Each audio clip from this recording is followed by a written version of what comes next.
Emily had always been fascinated by antique dolls. To her, they weren't just toys, they were pieces of history, frozen in time. She had spent years curating a collection of rare and beautiful dolls, each with its own story. But none had ever unsettled her the way the one she found in a small, dimly lit antique shop did.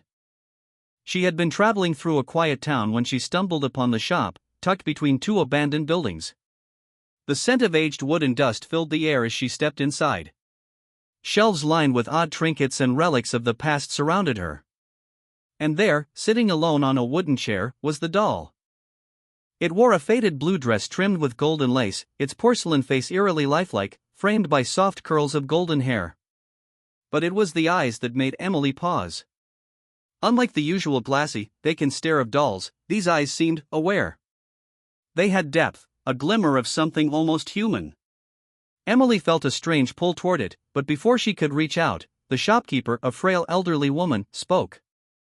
"You don't want that one," she said in a raspy voice. Emily turned, surprised. "Why not?"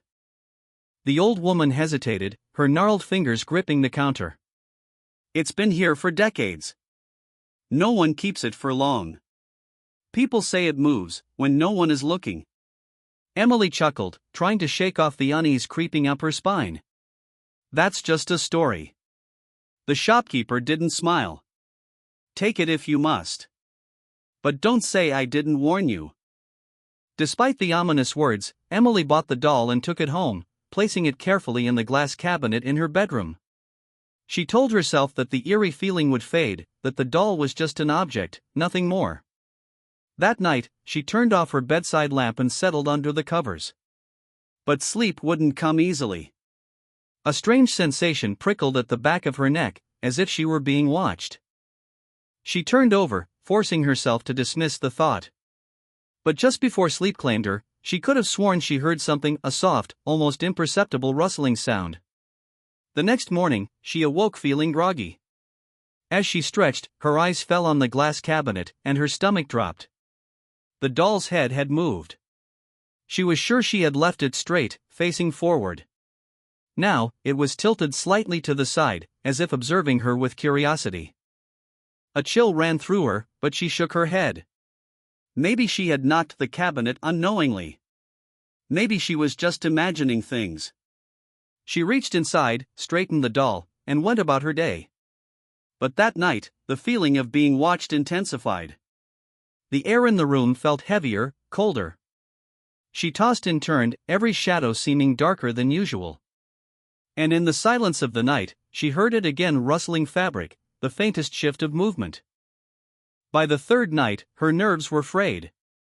Determined to prove herself wrong, she set up her phone to record the doll overnight. If she saw nothing, she could finally put this absurd fear to rest. The next morning, her hands trembled as she played back the footage. For hours, nothing happened.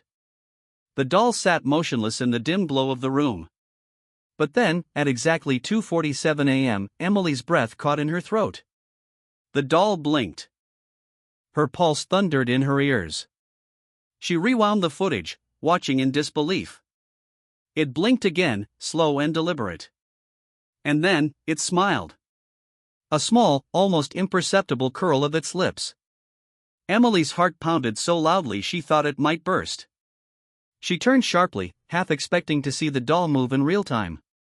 But there it sat, in its pristine dress, as still as ever. Panic surged through her. She grabbed the doll, its porcelain skin unnervingly cool against her fingers, and locked it in her closet. But sleep was impossible that night. She lay awake, staring at the closet door, her breath shallow. Then, at 2:47 a.m., the door creaked.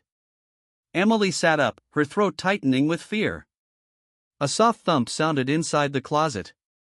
Her entire body tensed as she watched, frozen. And then a whisper. "You shouldn't have looked." Her blood turned to ice. Trembling, she scrambled for her phone, the darkness around her thick and suffocating. She flicked on the flashlight, its beam cutting through the room. Slowly, she stepped toward the closet, her fingers tightening around the doorknob. With a deep breath, she yanked it open. The doll was gone. A strangled gasp escaped her lips. She backed away, every nerve in her body screaming. And then, her bedsheets shifted. Emily whirled around, her heart slamming against her ribs.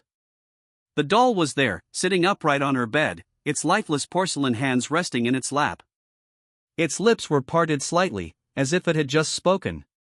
Tears stung Emily's eyes as she bolted from the room, her screams echoing through the house. She grabbed her car keys and drove aimlessly through the empty streets, her breath ragged. By morning, she found herself at the shop where she had bought the doll. The old woman was already waiting at the counter, as if she had expected her return. Emily slammed the doll down. "Take it back." The shopkeeper merely nodded. "I warned you." What is it?" Emily stammered. The woman's gaze darkened. "Some things should never be owned." Emily left without another word, her hands still shaking. That night, she finally slept, believing she had escaped whatever nightmare she had unleashed. But at 2:47 a.m., in the dark corner of her empty bedroom, something moved. A shadow flickered against the wall. And a soft whisper floated through the silence, "You shouldn't have looked."